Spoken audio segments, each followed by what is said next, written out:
He arrived on the College of California, Berkeley, as a graduate scholar in 1961. There, he met Shyamala Gopalan, an Indian graduate scholar his age, who was pursuing a Ph.D. in diet and endocrinology. Ms. Harris, their eldest daughter, has written that the two fell in love at Berkeley whereas collaborating within the civil rights movement, and described studying about protests from a stroller's-eye view.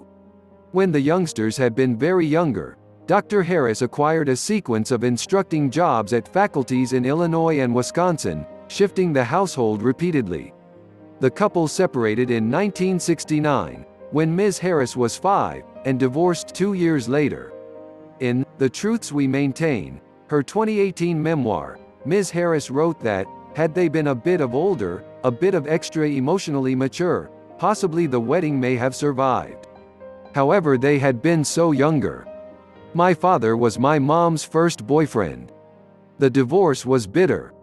Ms. Harris recollects inviting each her mother and father to her high school commencement, despite the fact that I knew they wouldn't communicate to one another, and initially fearing that her mom wouldn't present up.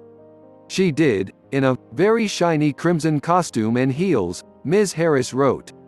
Dr. Harris, in his 2018 essay, stated his early, shut contact along with his daughters, got here to an abrupt halt, after a contentious custody battle.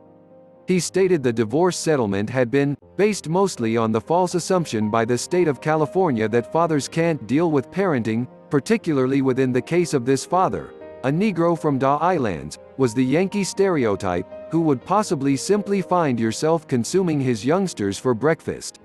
Nonetheless, I endured, by no means giving up on my love for my youngsters.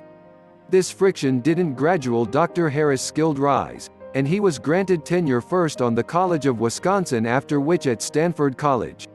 Dr. Harris' 1978 ebook, Capital Accumulation and Revenue Distribution, is devoted to Kamala and Maya. His work was adopted carefully in Jamaica, stated Renee Ann Shirley, who was an advisor to Jamaica's Prime Minister within the early 2000s, an interval when Dr. Harris served as an financial marketing consultant to the federal government.